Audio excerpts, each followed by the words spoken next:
ചേട്ടാ നമസ്കാരം. നമസ്കാരം. വ്യത്യസ്തമായിട്ടുള്ള ഒരു സബ്ജക്റ്റുമായിട്ടാണ് നമ്മൾ ഇന്ന് വന്നിരിക്കുന്നത്. ചേട്ടാ, നമ്മൾ ഈ ഭജൻ ക്ലബിങ്ങിനെ കുറിച്ച് ചർച്ച ചെയ്തു.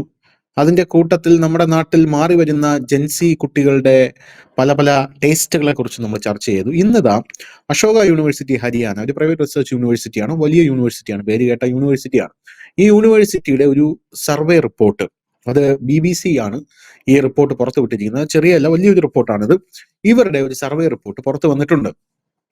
ആ റിപ്പോർട്ട് പ്രകാരം നമ്മുടെ രാജ്യത്ത് നടക്കുന്ന ഒരു വലിയൊരു വിഷയം, അത് ചെറിയൊരു സബ്ജക്റ്റായിട്ട് നമ്മൾ കാണേണ്ടതല്ല. അതായത് നമ്മുടെ രാജ്യത്തുള്ള ജനങ്ങൾക്ക് ഈ ദാനധർമ്മങ്ങൾ ചെയ്യാനുള്ള പ്രവണത, അതിന്റെ ടെൻഡൻസി വളരെയധികം വർദ്ധിച്ചു വരുന്നു എന്നാണ് നിലവിൽ ഈ BBC റിപ്പോർട്ട് ചെയ്യുന്നത്. അപ്പോൾ നമ്മുടെ നരേന്ദ്രമോദിയുടെ ഒരു ഇന്റർവ്യൂവിൽ ഞാൻ കണ്ടിട്ടുണ്ട്, അദ്ദേഹത്തോട് ഒരു BBC വന്ന ഒരു സ്ത്രീ ചോദിക്കുന്നുണ്ട്, ഈ ഗുജറാത്ത് കലാപത്തിൽ ഹ്യൂമൻ റൈറ്റ്സ് നിങ്ങൾ നോക്കിയില്ല എന്ന് ചോദിച്ചപ്പോൾ നരേന്ദ്രമോദി തിരിച്ചു പറയുന്നുണ്ട്, you Britishers don't preach us the human rights, we know what is human right. അതായത് നമ്മൾ ഇന്ത്യക്കാർക്ക് അറിയാം എന്താണ് ഹ്യൂമൻ റൈറ്റ്, നിങ്ങൾ ബ്രിട്ടീഷേഴ്സ് നിങ്ങൾ പഠിപ്പിച്ചു തരേണ്ട ആവശ്യമില്ല എന്ന് മോദി പറയുന്നുണ്ട്. അപ്പൊ സമാനമായിട്ടുള്ള രീതിയിൽ ഈ ദാനധർമ്മം എന്നുള്ള കാര്യങ്ങൾ യഥാർത്ഥത്തിൽ നമ്മളെ ഇന്ത്യക്കാരെ ആരും പഠിപ്പിച്ചു തരേണ്ട കാര്യവുമില്ല, അതൊരു സർവേയിലൂടെ നമുക്ക് തെളിയിക്കപ്പെടേണ്ട കാര്യമില്ല. എങ്കിലും ഞാൻ ചോദിക്കുകയാണ്, എവിടെയൊക്കെയോ വെച്ച് ഈ ഒരു കൾച്ചർ നമുക്കൊരു കൈമോശം സംഭവിച്ചില്ലേ? അതായത് ഇന്ത്യയിലുള്ള ഈ നമ്മുടെ ഒരു ഏത് സമൂഹത്തിനായിരുന്നാലും, അത് ഹിന്ദു സമൂഹത്തിനായിരുന്നാലും മുസ്ലിം സമൂഹത്തിനായിരുന്നാലും ക്രിസ്ത്യൻ സമൂഹത്തിനായിരുന്നാലും, ആസ് എ ഭാരതീയൻ ഓർ ഇന്ത്യൻ, ഈ ഒരു ദാനധർമ്മം മറ്റുള്ളവരെ സഹായിക്കുക എന്നുള്ള ആ ഒരു എന്താ പറയുക, ഒരു കൾച്ചർ എവിടെയോ നമുക്ക് അന്യം നിന്ന് പോയതുപോലെ എനിക്കൊരു ഫീൽ ഉണ്ട്. പിന്നെ ഈ ദാനധർമ്മത്തെക്കുറിച്ച് പറയുമ്പോൾ പലരും പറയുന്ന മറ്റേ കർണന്റെ ഒരു കഥയുണ്ടല്ലോ, നമ്മുടെ മഹാഭാരതത്തില് കൃഷ്ണനോട് അർജുനൻ ചോദിക്കും എന്തുകൊണ്ടാണ് കർണനെ ഇങ്ങനെ പുകഴ്ത്തുന്നത് എന്ന് ചോദിക്കുമ്പോൾ കൃഷ്ണൻ പറയും നിനക്ക് കാണിച്ചു തരാന്ന് പറഞ്ഞ് കൃഷ്ണൻ നേരെ യുധിഷ്ഠിരന്റെ അടുത്ത് ഒരു ബ്രാഹ്മണനായിട്ട് പോകും. ബ്രാഹ്മണനായിട്ട് പോയിട്ട് യുധിഷ്ഠിരനോട് പറയും എന്റെ വീട് പണി നടക്കുകയാണ്, എനിക്ക് കുറച്ച് തടി തരാമോ എന്ന് ചോദിക്കുമ്പോൾ യുധിഷ്ഠിരൻ പറയും ഇപ്പോ മഴ സീസണാണ്, അപ്പൊ തടിയൊന്നും തരാൻ പറ്റില്ല, മഴ സീസൺ കഴിഞ്ഞ് ഉറപ്പായിട്ടും താങ്കളുടെ വീട്ടിലേക്ക് തടി എത്തിക്കാന്ന് പറയും. പിന്നെ കൃഷ്ണൻ ബ്രാഹ്മണന്റെ വേഷത്തിൽ കർണന്റെ അടുത്ത് പോകും. അപ്പോഴും അർജുനൻ കൂടെ ഉണ്ട്, അതേ വേഷത്തിൽ, ബ്രാഹ്മണന്റെ വേഷത്തിൽ. അപ്പൊ കർണനോട് ചോദിക്കുമ്പോൾ കർണൻ എന്ത് ചെയ്യും? കർണൻ അപ്പോ തന്നെ മഴ ആയതുകൊണ്ട് തടി തരാൻ പറ്റില്ലെന്നല്ല പറയുന്നത്, സ്വന്തം കൊട്ടാരത്തിലെ കട്ടളയും പാളിയൊക്കെ പൊളിച്ചെടുത്തിട്ട് അയാൾക്ക് ദാനം ചെയ്യുന്ന കാഴ്ചയാണ് കാണാൻ സാധിക്കുന്നത്. അപ്പൊ ഇതാണ് നമ്മുടെ നാട്ടിലെ ജെൻസി പിള്ളേർക്കിടയിൽ പോലും ദാനത്തിന്റെ ഉദാത്തമായിട്ടുള്ള മാതൃക വച്ചു പുലർത്തുന്ന ഒരു കഥ എന്ന് പറയുന്നത്. അപ്പോൾ ആ ഒരു ലെവലിലേക്ക് നമ്മുടെ ഈ കുട്ടികൾ അല്ലെങ്കിൽ നമ്മുടെ ഒരു സമൂഹം ഇപ്പോൾ ഒരു കൾച്ചറൽ ഷിഫ്റ്റ് നടന്നുകൊണ്ടിരിക്കുകയാണ്. എന്തുകൊണ്ടായിരിക്കും ഇങ്ങനെ ഒരു കൾച്ചറൽ ഷിഫ്റ്റ് നടക്കുന്നത്? സത്യം പറഞ്ഞാൽ നേരത്തെ നമുക്ക് ഈ ഒരു ശീലം എവിടെയെങ്കിലും വെച്ച് കൈമോശം സംഭവിച്ചിട്ടുണ്ടായിരുന്നു? എന്തുകൊണ്ടാണ് ഇപ്പൊ ഈ സർവേയുടെ ഒരു പ്രാധാന്യം എന്താണ് ഇപ്പോൾ? ആദ്യം തന്നെ ഈ ഒരു സർവേ റിപ്പോർട്ട് ബഹുമാനപ്പെട്ട പ്രതിപക്ഷ നേതാവ് രാഹുൽ ഗാന്ധിക്കും പാശ്ചാത്യരായ സായിപ്പന്മാർക്കും ഇന്ത്യയിലെ കമ്മ്യൂണിസ്റ്റ് പാർട്ടികളുടെ മുമ്പിൽ സമർപ്പിക്കുകയാണ്. കാരണം 3 കാരണങ്ങളുണ്ട് അതിന്. ഒന്ന്, പാശ്ചാത്യർ ഇന്നും ഇന്ത്യയെ ബെഗേഴ്സ് ആയിട്ടാണ് കണ്ടിരിക്കുന്നത്. ഈ അടുത്ത സമയത്ത് ഇന്ത്യ ഒരു ഡെത്ത് എക്കണോമിയാണെന്ന് വിളിച്ചുകൂവി നടക്കുന്നത് മിസ്റ്റർ രാഹുൽ ഗാന്ധിയാണ്. പിന്നെ ഈ രാജ്യത്തെ ഈ പട്ടിണിപ്പാവങ്ങളെ വീണ്ടും വീണ്ടും കുഴിയിലേക്ക് ചവിട്ടിത്താത്തത് കമ്മ്യൂണിസമാണ്. അപ്പോൾ ഈ 3 പേർക്കും ഈ റിപ്പോർട്ട് സമർപ്പിക്കുന്നത് അവരിപ്പോഴും ഈ കള്ളങ്ങൾ പറഞ്ഞു നടക്കുകയാണ്.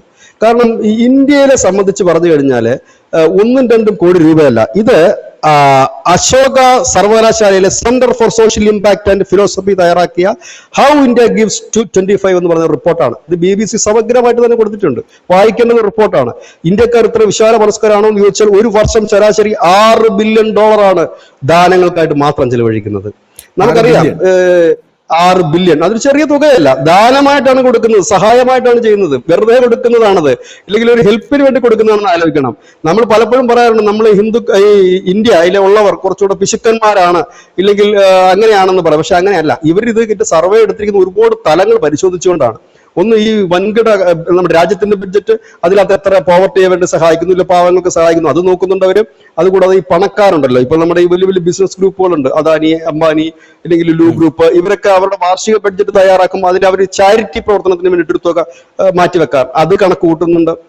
പിന്നെ ഈ ജനങ്ങൾക്കിടയിൽ നടത്തിയ സർവേകൾ ഉണ്ട്. അങ്ങനെ സമഗ്രമായ ഒരു റിപ്പോർട്ടാണ് ഇത്. നമുക്കറിയാം, ഈ മതപരമായി നോക്കുകയാണെങ്കിൽ എല്ലാ മതങ്ങളും ഈ ദാനത്തിന് ഇമ്പോർട്ടൻറ്റ് കൊടുക്കുന്നു. എനിക്ക് തോന്നുന്നത് ഈ ലോകത്ത് തന്നെ ഏറ്റവും കൂടുതൽ ദാനങ്ങൾ ചെയ്യുന്ന ഒരു മതം ഇസ്ലാം മതമാണ് എന്നാണ് തോന്നുന്നത്. കാരണം അവർക്ക് ഈ സക്കാത്ത് കൊടുക്കുക എന്നുള്ളത് അവരുടെ ഒരു വലിയ കാര്യമാണ്. പക്ഷെ അത് ഇതര മതസ്ഥരിലേക്കല്ല, അവരുടെ മതത്തിലേക്ക് തന്നെ. ഓക്കെ, നല്ല കാര്യം തന്നെയാണ്. ഏത് മതത്തിലേക്കായാലും ഉള്ളവനില്ലാത്തവന് കൊടുക്കുക എന്നുള്ളത് തന്നെയാണ് വലിയ കാര്യം തന്നെ. അത് ഇപ്പം ഇസ്ലാം ആയാലും ക്രിസ്ത്യൻ മതത്തിലും ഏറെക്കുറെ ഉണ്ട്, പക്ഷേ ഇസ്ലാം മതത്തിന്റെ അത്രയുമില്ല. ഹിന്ദു മതത്തിലും ഉണ്ട്. എങ്കിൽ പോലും ഈ അടുത്ത കാലം വരെ ഹിന്ദു മതത്തിൽ അങ്ങനെ ദാനധർമാദികൾ കൊടുക്കുന്ന ഒരു രീതിയില്ല. കാരണം അതിന്റെ ഒരു കാര്യം എന്താണെന്ന് വെച്ചാൽ, ഇസ്ലാം മതത്തിലേക്ക് ഒരു വിശ്വാസി 10 രൂപ കൊടുത്താൽ ആ 10 രൂപ അവിടെ തന്നെ കാണും. ക്രിസ്ത്യൻ മതത്തിൽ കൊടുത്താൽ 9 രൂപയും അവിടെ തന്നെ കാണും. ഹിന്ദു മതത്തിലേക്ക് കൊടുത്താൽ 1 രൂപ പോലും അവിടെ കാണില്ല. ഏറ്റവും അവസാനത്തെ ഉദാഹരണം ശ്രീ അയ്യപ്പനാണ്. അയ്യപ്പന് ഇവിടുത്തെ ഹിന്ദു വിശ്വാസികൾ അവരുടെ ഭക്തി പുരസ്സരം അവർ ഫ്രീ ആയി സൗജന്യമായി കൊടുത്തതാണ് അടിച്ചു മാറ്റിയിരിക്കുന്നത്. അപ്പോൾ ഹിന്ദുക്കൾക്ക് പൊതുവെ ഇത് എവിടെ കൊടുക്കണമെന്നറിയില്ല, എങ്ങനെ കൊടുക്കണമെന്നറിയില്ല. അപ്പൊ കെട്ടുറപ്പില്ല, ഇല്ലെങ്കിൽ ഒരു ഫ്രെയിം ഇല്ലാത്തത് കൊണ്ട് നമ്മൾ 10 രൂപ എടുത്ത് കാണിക്കൽ ഇടാൻ പോകുന്നതിന് മുമ്പ് നമ്മൾ ആലോചിക്കും, ദൈവമേ, ഇത് ഇന്നത്തെ ഷാപ്പിൽ പോകുമോ, ഇത് ബാറിൽ പോകുമോ, ഇതില്ലെങ്കിൽ എനിക്കെതിരെയുള്ള ഹിന്ദുവിനെതിരെയുള്ള പ്രവർത്തനത്തിന് ഈ പണം വിനിയോഗിക്കപ്പെടുമോ? കാരണം തൊട്ടപ്പുറത്ത് ഈ പൈസ എടുത്തുകൊണ്ടാണ് ഫ്ലെക്സ് വെക്കുന്നത്, വിഗ്രഹങ്ങൾ തകരട്ടെ, ക്ഷേത്രം എന്തിനു ഉയരുന്നു എന്നുള്ള ചോദ്യം ചോദിച്ച് കമ്മികൾ ബോർഡ് വെക്കുന്നു. അപ്പൊ അവരിടത്തില്ല. അതായിരുന്നെങ്കിൽ ഇപ്പോഴത് മാറിയിരിക്കുന്നു, ആ ട്രെൻഡ് മാറിയിരിക്കുന്നു. ആ ട്രെൻഡില് വളരെ വിശദമായി തന്നെ പറയുന്നു, 48% പേർ, അതായത് ഈ ദാനം കൊടുക്കുന്നതിൽ 48% പേര് വസ്ത്രമായിട്ടോ ഭക്ഷണമായിട്ടോ ഒപ്പം തന്നെ ഈ പറയുന്ന എന്താ പറയുക വീട്ടുപകരണങ്ങളായിട്ടോ കൊടുക്കും. നമുക്ക് അതിനെക്കുറിച്ച് വിശദീകരിക്കാം. ഇപ്പോൾ നമ്മുടെ പുതിയ ട്രെൻഡ് ഞാൻ കണ്ടിരിക്കുന്നത്, ധനുഷ് പറഞ്ഞത് ശരിയാണ്, ജെൻസി പിള്ളേരടക്കം ഇപ്പോൾ ഒരാൾ വന്നിട്ട് മോനെ ഒരു ചായ വാങ്ങി തരുമോ, ഒരു ഭക്ഷണം വാങ്ങി തരുമോ എന്ന് പറഞ്ഞു കഴിഞ്ഞാൽ അവർക്ക് കൊണ്ടുപോയി ഭക്ഷണം വാങ്ങി കൊടുക്കുന്ന ഒരു രീതി ഇപ്പോൾ വളരെ വ്യാപകമായിട്ടുണ്ട്. മുമ്പെന്ന് പറഞ്ഞു കഴിഞ്ഞാൽ വിശക്കുന്നു എന്ന് പറഞ്ഞു കഴിഞ്ഞാൽ അപ്പൊ തന്നെ നമ്മൾ പൈസ എടുത്ത് കൊടുക്കുമായിരുന്നു. ഇപ്പൊ ധനുഷ് ഈ കേരളത്തിൽ എവിടെയെങ്കിലും ഒക്കെ സഞ്ചരിക്കുമ്പോൾ എനിക്ക് വിശക്കുന്നു 10 രൂപ തരാൻ പറയുന്ന ഒരാളെ കാണാറുണ്ടോ? കാണത്തില്ല. എന്താ കാര്യം എന്നറിയാവോ? എനിക്ക് വിശക്കുന്നു വേണമെന്ന് പറയുമ്പോ ഞാൻ ഉടനെ തന്നെ പറയും, വരൂ ഞാൻ ചായ വാങ്ങി തരാന്ന് പറയും. പൈസ കൊടുക്കത്തില്ല. പൈസ കൊടുത്താലേ അത് വെള്ളം ഒഴിക്കാൻ പോകത്തുള്ളൂ, ഇല്ലെങ്കിൽ വേറെ എന്തെങ്കിലും പ്രവർത്തനത്തിന് പോകത്തുള്ളൂ. ഭക്ഷണം വിശക്കുന്നതിന് ഭക്ഷണമാണല്ലോ ഉണ്ട്. ഇതിന്റെ അടിസ്ഥാനപരമായിട്ടൊരു കാരണമായിട്ട് ഞാൻ കാണുന്നത് ചോദിച്ചോട്ടാ, ദാനം ചെയ്യണമെങ്കിൽ നമ്മുടെ കയ്യിൽ ബേസിക് ആയിട്ട് എന്താണ് വേണ്ടത്? ബേസിക് ആയിട്ട് നമ്മുടെ കയ്യിൽ ധനം വേണം. ആ ധനം ഇപ്പൊ ജെൻസി പിള്ളേരുടെ കയ്യിൽ ഉണ്ട് എന്നുള്ളത് ഒരു വസ്തുതയാണ്. അത് നമ്മൾ കണ്ടില്ല എന്ന് നടിച്ചിട്ട് നമ്മൾ ഈ റിപ്പോർട്ട് ചർച്ച ചെയ്തിട്ട് കാര്യമില്ല. കാരണം ഇപ്പോൾ ജെൻസി കുട്ടികൾക്ക് എത്ര ഓപ്പർച്യൂണിറ്റീസ് ആണ് കാശ് ഉണ്ടാക്കാനുള്ളത്. ഈ വയസ്സായി ഇരിക്കുന്ന ആൾക്കാർക്കാണ് അതിനെക്കുറിച്ചുള്ള ഒരു ഐഡിയ ഇല്ലാത്തത്. ഇപ്പോൾ ഷെയർ മാർക്കറ്റിലൂടെ പൈസ ഉണ്ടാക്കുന്ന പിള്ളേരുണ്ട്, മറ്റേ പല എന്താണ് നമ്മൾ പോലും അറിഞ്ഞുകൊണ്ടത് AI പൈസ ഉണ്ടാക്കുന്ന കുട്ടികളുണ്ട്, സോഷ്യൽ മീഡിയയിലൂടെ കാശുണ്ടാക്കുന്ന കുട്ടികളുണ്ട്. ഇപ്പൊ കൊച്ചു പിള്ളേരായിട്ട് ജനിച്ച് വീഴുമ്പോൾ തന്നെ കുട്ടികൾ ഇപ്പൊ ബിസിനസ് ഐഡിയാസും ഒക്കെ ആയിട്ടാണ് പുറത്തേക്ക് വരുന്നത് തന്നെ. അവർ ചിന്തിക്കുന്നതൊക്കെ തന്നെ ബിസിനസ് ഐഡിയാസും ആയിട്ടാണ് അവർ വരുന്നത്. ഇപ്പോൾ ഞാനൊക്കെ കാണുന്ന കുട്ടികളൊക്കെ ഉണ്ടല്ലോ, ഇപ്പൊ സ്വന്തമായിട്ട് അവർ മെറ്റീരിയൽസ് എടുത്ത് അവർ ആഭരണങ്ങളൊക്കെ ഉണ്ടാക്കി അവർ കച്ചവടം നടത്തുന്ന രീതിയിൽ പോലും എത്തിയിട്ടുണ്ട്.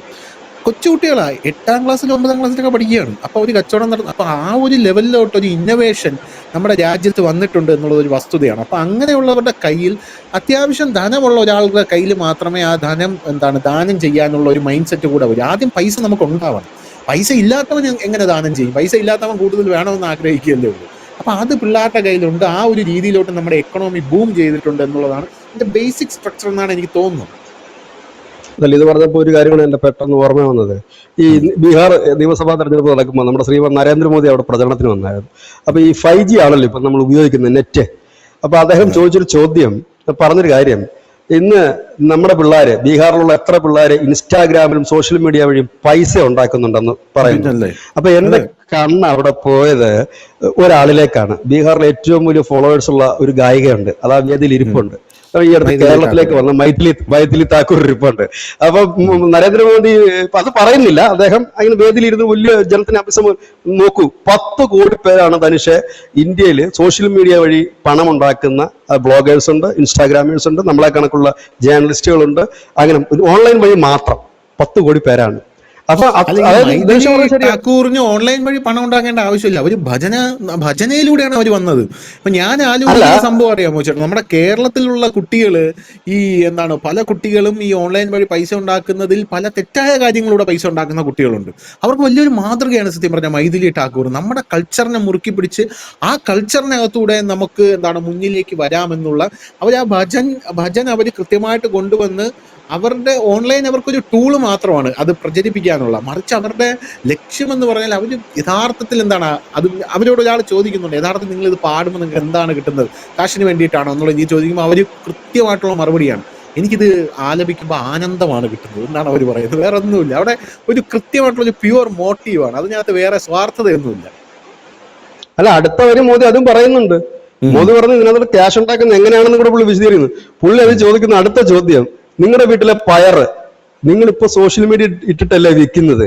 മുമ്പ് നിങ്ങൾക്ക് ഈ പയർ എവിടെ കൊടുക്കാൻ കഴിയുമായിരുന്നു? ഇന്ന് നിങ്ങൾ നിങ്ങളുടെ വീട്ടിലെ ഉൽപ്പന്നം എടുത്തിട്ട് അതായത് അദ്ദേഹം പറഞ്ഞു വരുന്നത്, അദ്ദേഹം ഈ 5G നെറ്റ്വർക്കിന്റെ സ്പീഡാണ് അദ്ദേഹം പറയുന്നത്. അത് വന്നത് മൂലം ഇന്ന് ബീഹാറിലെ ഒരു സാധനം വാങ്ങാൻ മഹാരാഷ്ട്രയിൽ നാളെത്തുന്നു. ഇല്ല, ഇപ്പൊ നമ്മുടെ വീട്ടിൽ നമ്മുടെ കയ്യിൽ ഒരു അപൂർവമായ എന്തെങ്കിലും ഒരു വിത്തുൽപാദനമുണ്ട്, ഇല്ലെങ്കിൽ ഒരു പച്ചക്കറി ഉണ്ട് എങ്കിൽ നമ്മുടെ സോഷ്യൽ മീഡിയയിൽ ഇട്ട് നമ്മുടെ ചുറ്റുപാടുള്ളവർ അറിഞ്ഞ് വരുന്നു. മുമ്പായിരുന്നെങ്കിൽ നമുക്കിത് സാധ്യമാകുമായിരുന്നു? ഇല്ല.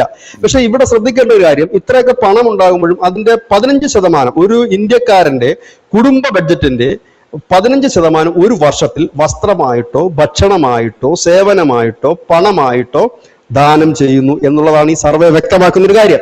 ഇനി എടുത്തു പറയേണ്ട ഒരു കാര്യമുണ്ട്, അത് ശ്രദ്ധാപൂർവ്വം എല്ലാവരും കേൾക്കേണ്ട ഒരു കാര്യമാണ്. അതായത് പലരും 90% പേർ, ഇല്ല 95% പേരും ദാനം ചെയ്യുന്നത് പബ്ലിസിറ്റി ആഗ്രഹിക്കാത്തവരും തങ്ങളുടെ പേര് പുറത്തു വരരുത് എന്ന് ആഗ്രഹിക്കുന്നവരുമാണ്.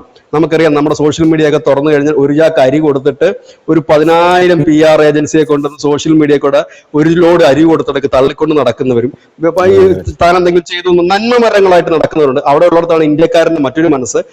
ചെവി അറിയാതെ ദാനം ചെയ്യുന്നതിലാണ് ബഹുഭൂരിപക്ഷം ഇന്ത്യക്കാർക്കും ആഗ്രഹം. ഒരുപക്ഷെ നമ്മളിത് കണ്ടുകൊണ്ടിരിക്കുന്ന പ്രേക്ഷകരും ഇത്തരം ദാനങ്ങൾ ചെയ്യുന്നവരായിരിക്കും. അങ്ങനെ ചെയ്യുന്ന നിങ്ങളുണ്ടെങ്കിൽ നിങ്ങളൊരു ലൈക്ക് ചെയ്യുക, നിങ്ങൾ കമന്റ് ചെയ്യുക, നിങ്ങൾ അങ്ങനെ ചെയ്യുന്നവരാണെങ്കിൽ.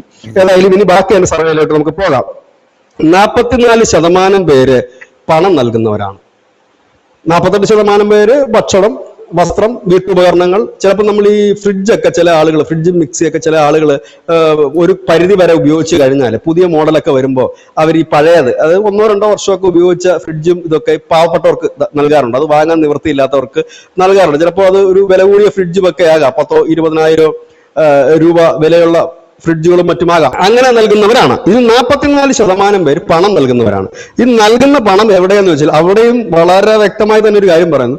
ഈ 44% പേരിൽ 30% പേരും വിശ്വാസ്യതയുള്ള ഏജൻസിക്കോ വിശ്വാസ്യതയുള്ള സംഘടനയ്ക്കോ വിശ്വാസ്യമുള്ള മതസംഘടനയ്ക്കോ മാത്രമേ പിരിവ് നൽകുന്നുള്ളൂ. അതായത് ഈ 44% പണം നൽകുന്നവരും 30% പേരും വിശ്വാസയോഗ്യമായിടത്താണ് പണം നൽകുന്നത്. ഇനി പണം എങ്ങോട്ടാണ് പോകുന്നത് എന്ന് ചോദിച്ചാൽ, പണം നിർമ്മാണ പ്രവർത്തനങ്ങൾക്ക്, ഒപ്പം തന്നെ ദുരന്ത നിവാരണ പ്രവർത്തനങ്ങൾക്കാണ് പണം പോകുന്നത്. ഭക്ഷണവും മറ്റു കാര്യങ്ങളുമൊക്കെ ഈ കമ്മ്യൂണിറ്റി കിച്ചൺ അങ്ങോട്ടേക്കാണ് പോകുന്നത്. അതുപോലെ തന്നെ ഏറ്റവും വലിയ ഒരു കാര്യം എന്ന് പറഞ്ഞു കഴിഞ്ഞാൽ, പുരുഷന്മാർ ഏറ്റവും കൂടുതൽ ചെലവഴിക്കുന്നത്, അല്ലെങ്കിൽ ദാനം ചെയ്യുന്നത് മതപരമായ സംഘടനകൾക്കും മതപരമായ കാര്യങ്ങൾക്കുമാണ്. എന്നാൽ സ്ത്രീകളുടെ കാര്യത്തിലേക്ക് വരുമ്പോൾ അവർ ദരിദ്രരെ ഈ പ്രോത്സാഹിപ്പിക്കുക, അല്ലെങ്കിൽ ദരിദ്രർക്ക് വേണ്ടിയിട്ടാണ് അവർ ആ ഒരു സഹായം അവർ ചെയ്യുന്നത്. വിദ്യാർത്ഥികളുണ്ട്. വിദ്യാർത്ഥികൾ എന്ന് പറഞ്ഞാൽ വിദ്യാർത്ഥികൾ മുതലുണ്ട്. വിദ്യാർത്ഥികൾ കൂടുതലായി ഫോക്കസ് ചെയ്യുന്ന ഇടങ്ങൾ, അവർ സഹായിക്കുന്നത് കൂടുതലും യാചകർ, ഒപ്പം തന്നെ ഈ കുടുംബത്തിലോ സമൂഹത്തിലോ ഒക്കെ എന്താണ് പറയുന്നത്, ദാരിദ്ര്യം അനുഭവിക്കുന്നുണ്ടാവും നമ്മുടെ ചുറ്റുപാടൊക്കെ. അവർക്കൊക്കെയാണ് ഈ കുട്ടികൾ ഇത് നൽകുന്നത്. കുട്ടികളുടെ ആ ഒരു വലിയ മനസ്സ് കാണാതെ പോകരുത്. കാരണം ആ ഒരു ചെറിയ പ്രായത്തിൽ തന്നെ ഇത്രയും വലിയൊരു മനസ്സ് അവർക്കുണ്ടെന്നുണ്ടെങ്കിൽ അവർ ഈ രാജ്യത്തിന് വലിയ മുതൽക്കൂട്ട് തന്നെയാണ്. അങ്ങനെ ഇന്ത്യക്കാർ വലിയ ദാനശീലരാണ് എന്നാണ് ഈ റിപ്പോർട്ട് പറയുന്നത്. മറ്റു രാജ്യങ്ങളെ അപേക്ഷിച്ച് ഇപ്പൊ അമേരിക്കയൊക്കെ വെച്ച് നോക്കുമ്പോൾ നമുക്ക് അത് കുറവാണ്. പക്ഷെ ഇവിടെ അതിൽ എടുത്തു പറയേണ്ട കാര്യം, നമ്മുടെ ജനം വ്യത്യസ്തമായ ആചാരം, സംസ്കാരം, രാഷ്ട്രീയം എല്ലാത്തിലും വ്യത്യസ്തമായ ജനം, വ്യത്യസ്തമായ ഇടങ്ങളിൽ തൊഴിൽ ചെയ്യുന്നവര്. ഇതില് നമ്മൾ ഈ സംഭാവന കൊടുക്കുന്നു, ഇല്ല ദാനം ചെയ്യുന്നു എന്ന് പറയുമ്പോൾ എല്ലാവരും അതില് പണക്കാരാണ്, ഇല്ലെങ്കിൽ എല്ലാവരും ഇതില് കോടീശ്വരന്മാരാണ്, ഇല്ലെങ്കിൽ വലിയ ബിസിനസ്സുകാരാണെന്നുള്ള ധാരണ തെറ്റാണ് എന്ന് റിപ്പോർട്ട് പറയുന്നു. അവരുണ്ട്, അവർ ചെറിയ ശതമാനം മാത്രമേ ഉള്ളൂ. ബഹുഭൂരിപക്ഷം പേര് സാധാരണപ്പെട്ടവരാ. ഒരു സാധാരണപ്പെട്ടവൻ അവന് കിട്ടുന്ന വരുമാനത്തിൽ ഒരു പങ്ക് അവൻ ദാനം ചെയ്യാൻ തയ്യാറാകുന്നു. ദാനം ചെയ്യാന്ന് പറഞ്ഞാൽ പൈസ കൊടുക്കുന്നത് മാത്രമല്ല ദാനം. ഒരുത്തിന് ഒരു വസ്ത്രം കൊടുക്കുന്നതാകാം, ഇല്ലെങ്കിൽ അവനൊരു ഒരു നേരത്തെ ഭക്ഷണം കൊടുക്കുന്നത്. ഇതൊക്കെ അർഹതപ്പെട്ടവർക്ക് കൊടുക്കാവൂ എന്നുള്ളതാണ്.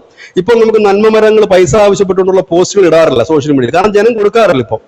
കാരണം നിന്റെ കയ്യിൽ പൈസ ഉണ്ടെങ്കിൽ നീ സഹായിക്കുക. നീ എന്താണ് വല്ലവരുടെ പൈസ കൊണ്ട് നീ സഹായിക്കുന്നത്? അത് എന്നൊരു ചോദ്യം വരുന്നുണ്ട്. അത് മാത്രവുമല്ല, ഇപ്പോ ഈ രാജ്യത്തെ മുഴുവൻ ഒരു മതപരമായ ഒരു ഉണർവ് വന്നിട്ടുണ്ട്. ഞാൻ നേരത്തെ പറഞ്ഞതുപോലെ തന്നെ ഇസ്ലാം മതത്തിൽ നേരത്തെ മുതലുണ്ട്, ക്രിസ്ത്യൻ മതത്തിലും ഉണ്ടെങ്കിലും ഹിന്ദു മതത്തിന് ഒരു ഫ്രെയിം ഇല്ല.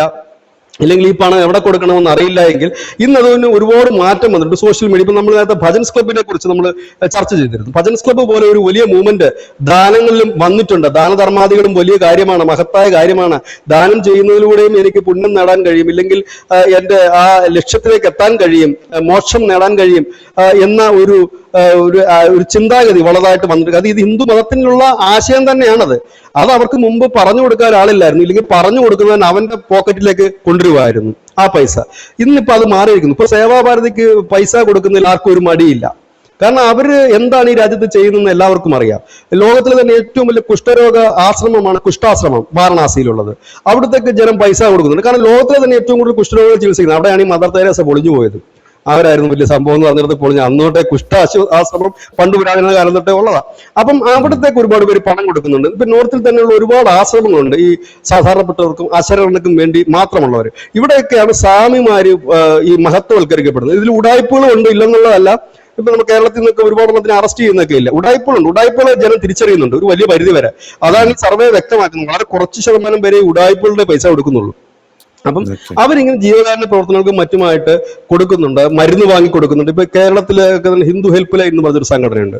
അവര് ഈ പ്രതീക്ഷ വിശ്വനാഥന്റെ ഒരു സംഘടനയാണ്. ആ ഒരു സംഘടന ഈ നിർധരായ രോഗികൾക്ക് മരുന്ന് എത്തിച്ചു കൊടുക്കുന്നുണ്ട്. പൈസ അല്ല അവർ കൊടുക്കുന്നത്, ആരും പണം കൊടുക്കാറില്ല. ഇപ്പൊ മരുന്ന് വാങ്ങി അവർ വീട്ടിൽ എത്തിച്ചു കൊടുക്കുന്നുണ്ട്. നിങ്ങൾക്ക് മരുന്ന് വാങ്ങാൻ പണമില്ലെങ്കിൽ നിങ്ങൾ ആ പ്രിസ്ക്രിപ്ഷൻ തരൂ, ഞങ്ങൾ എത്തിച്ചു കൊടുക്കാമെന്ന് പറഞ്ഞ് അവർ മരുന്ന് നൽകുന്ന ഒരു രീതിയുണ്ട്. അങ്ങനെ പലരും പല രീതിയിൽ പ്രവർത്തിക്കുന്നുണ്ട്. ഇസ്ലാമിക് മുസ്ലിം വിഭാഗത്തിലുള്ള സംഘടനകൾ നേരത്തെ മുതൽ തന്നെ ആക്റ്റീവാണ്. ഓക്കെ, ഏതെങ്കിലും ഒരു സമുദായത്തിൽ ഉത്തരിച്ചാലും പൊതുജനത്തിന് കൊടുക്കണമെന്ന് ആരും പറയുന്നില്ലല്ലോ. നമ്മുടെ കയ്യിലുണ്ടെങ്കിൽ നമുക്കൊരാൾക്ക് ദാനം ചെയ്യാൻ ഒരു മനസ്സുണ്ടെങ്കിൽ അത് ഏറ്റവും വലിയ മനസ്സാണ്. പക്ഷെ ആ ദാനം കൊടുക്കുന്നത് നമ്മളെ ചൂഷണം ചെയ്തവർക്കായിരിക്കരുത്. ഇപ്പോൾ ഈ പണം ചോദിച്ച് നമ്മുടെ മുമ്പിൽ എത്തുന്നവരുണ്ട്, കൈനീട്ടുന്നവരുണ്ട്. അവരുടെ ഉദ്ദേശം ചിലപ്പോൾ ഒരുപക്ഷെ ആ പണം കൊണ്ടുപോയി മദ്യപിക്കാനായിരിക്കാം, അല്ലെങ്കിൽ ആ പണം കൊണ്ടുപോയി കഞ്ചാവ് മേടിക്കാനായിരിക്കാം, ഇല്ലെങ്കിൽ ആ പണം കുൽസിത പ്രവർത്തനങ്ങൾക്കായിരിക്കാം. അത് തിരിച്ചറിയുക. വിശക്കുന്നു എന്ന് പറയുന്നവന് നമുക്ക് പറ്റുന്നെങ്കിൽ ഒരു ഭക്ഷണം മേടിച്ചു കൊടുത്തു കഴിയുമ്പോൾ അവന്റെ വിശപ്പ് തീരും. അതുകൊണ്ടാണ് ഞാനിപ്പോൾ കേരളത്തിലൊക്കെ പലത് യാത്ര ചെയ്യുമ്പോൾ ഞാൻ അങ്ങത്രക്കാരെ ഇപ്പൊ കാണാറില്ല. വിശക്കുന്നു സാർ, ഒരു 10 രൂപ തരുമെന്ന് പറഞ്ഞവരെ കാണാനില്ല. എന്താണെന്നറിയാവോ? ജനം ഇപ്പൊ പറയുന്നുണ്ട്, വരൂ നമുക്ക് അടുത്ത കടയിൽ പോയി ചായ കുടിക്കാന്ന്. കാരണം ഇവന് ചായ വേണ്ടല്ലോ. വിചാരിച്ചു പിണറായി സർക്കാർ അതിദാരിദ്ര്യം തുടച്ചു നീക്കിയതുകൊണ്ടായിരിക്കും. ഇല്ല, പിണറായി സർക്കാർ ഇപ്പൊ തുടച്ചു നീക്കത്തില്ല. അവരുടെ പുതിയ പരസ്യം വന്നിട്ടുണ്ട്. അടുത്ത തെരഞ്ഞെടുപ്പിൽ അവർ ഒന്നുകൂടെ ജയിച്ചു കഴിഞ്ഞാൽ പാവപ്പെട്ട എന്നുള്ള പദം മലയാളത്തിൽ നീക്കും. അതായത് ഇനി ഒരിക്കൽ കൂടി ജയിപ്പിച്ചു കഴിഞ്ഞാൽ നമ്മൾ ഏതാണ്ട് കുഴി പോവും. ആ കുഴി നിങ്ങളെ മൂടിയിട്ട് ആണി അടിച്ചാൽ. ഇന്നലെ ഞാനൊരു പരസ്യം കണ്ടു കേട്ടോ. എനിക്കത് ഞാൻ ഒരുപാട് ചിരിച്ച പരസ്യം കണ്ട. അപ്പൊ സർക്കാർ പരസ്യ, അതായത് വെള്ളപ്പൊക്കം 2018 വെള്ളപ്പൊക്കത്തിൽ ഒരു കുട്ടിയോട് കഥ പറഞ്ഞു കൊടുക്കുകയാണ്. 2018 മക്കളെ വെള്ളപ്പൊക്കം വന്നു, അതിനുശേഷം കോവിഡ് വന്നു, അന്നൊക്കെ നമ്മളെ രക്ഷപ്പെടുത്താൻ ഒരാളെ ഉണ്ടായിരുന്നുള്ളൂ. അപ്പൊ അതൊരു എന്തായാലും ഡിങ്കനെ പോലെ കാണിച്ചിട്ടില്ല അദ്ദേഹത്തെ. പിണറായി വിജയൻ ഇങ്ങനെ വലിയ ഓളത്തിൽ വരുന്നു. അതായത് ഇവർക്ക് ഇപ്പോഴും ഈ തെരഞ്ഞെടുപ്പിൽ പറയാനുള്ള കാര്യങ്ങൾ 2019 ഇവർ ജനങ്ങളോട് പറഞ്ഞ അതേ കാര്യങ്ങൾ തന്നെ 2026 അവർ പറയുന്നുണ്ടെങ്കിൽ ആ കഴിഞ്ഞ 5 വർഷം ഇവർ എന്താണ് ചെയ്തത്? ഒന്നും ചെയ്തില്ല. അപ്പൊ ഞാൻ പറഞ്ഞു കൊടുത്തു, ഭാവിയിൽ അയ്യപ്പന്റെ കഥ പറയുമ്പോൾ മഹിഷാസുര മർദ്ദനം മാത്രമല്ലായിരിക്കും നമ്മളെ കണക്കുള്ളവർ നമ്മുടെ കുഞ്ഞുങ്ങൾക്ക് പറഞ്ഞു കൊടുക്കുന്നത്.